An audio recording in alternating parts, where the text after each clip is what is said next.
ನಮಸ್ಕಾರ, welcome to Yash recipe. ನಾನು ನಿಮ್ಮ ಜಾಹ್ನವಿ ನಾಯ್ಕ್. ಬನ್ನಿ ಇವತ್ತು ಬೇಕರಿ ಸ್ಟೈಲ್ ಬ್ರೆಡ್ ಟೋಸ್ಟ್ ಮಾಡೋಣ. ಒಂದು ಪ್ಯಾನ್ಗೆ 1 ಸ್ಪೂನ್ ಎಣ್ಣೆ ಹಾಕಿ ಅದಕ್ಕೆ 1/4 ಸ್ಪೂನ್ ಸಾಸಿವೆ, 1/4 ಸ್ಪೂನ್ ಜೀರಿಗೆ ಹಾಕಿ ಫ್ರೈ ಮಾಡಿ. ಅದೇ ಪ್ಯಾನ್ಗೆ ಕಟ್ ಮಾಡಿರೋ ಈರುಳ್ಳಿ ಹಾಕಿ ಲೈಟಾಗಿ ಫ್ರೈ ಮಾಡ್ಕೊಳ್ಳಿ. ಸ್ವಲ್ಪ ಉಪ್ಪು ಸೇರಿಸಿ, ಈರುಳ್ಳಿ ಬೇಗ ಬೇಯುತ್ತೆ. ಈಗ ಕಟ್ ಮಾಡಿರೋ ಅರ್ಧ ಟೊಮೆಟೊ ಹಾಕಿ ಹಸಿ ವಾಸನೆ ಹೋಗೋ ತನಕ ಫ್ರೈ ಮಾಡಿ. ಟೊಮೆಟೊ ಫ್ರೈ ಆದಮೇಲೆ ಅರ್ಧ ಕಪ್ ತುರಿದಿರೋ ಕ್ಯಾರೆಟ್, ಅರ್ಧ ಕ್ಯಾಪ್ಸಿಕಮ್, 1 ಬೌಲ್ ಚಿಕ್ಕದಾಗಿ ಕಟ್ ಮಾಡಿರೋ ಕ್ಯಾಬೇಜ್ ಹಾಕಿ ಫ್ರೈ ಮಾಡಿ. ಸ್ವಲ್ಪ ಉಪ್ಪು ಸೇರಿಸಿ.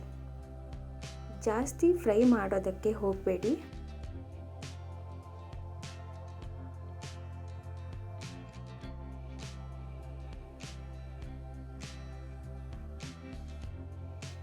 ಆಮೇಲೆ ಅರ್ಧ ಸ್ಪೂನ್ ಅರಿಶಿನ, 1 ಸ್ಪೂನ್ ಖಾರದ ಪುಡಿ, ಅರ್ಧ ಸ್ಪೂನ್ ಗರಂ ಮಸಾಲ, ರುಚಿಗೆ ಬೇಕಾದಷ್ಟು ಉಪ್ಪು ಸೇರಿಸಿ ಫ್ರೈ ಮಾಡಿದರೆ ಮಸಾಲ ರೆಡಿಯಾಗುತ್ತೆ.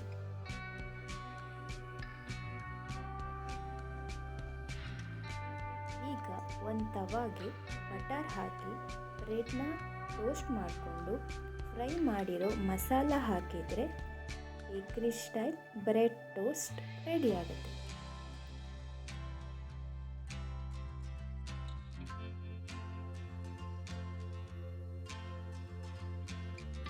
ಹಾಗೆ ಲೈಕ್, ಶೇರ್, ಸಬ್ಸ್ಕ್ರೈಬ್ ಜೊತೆಗೆ ಕಮೆಂಟ್ ಕೂಡ ಮಾಡಿ.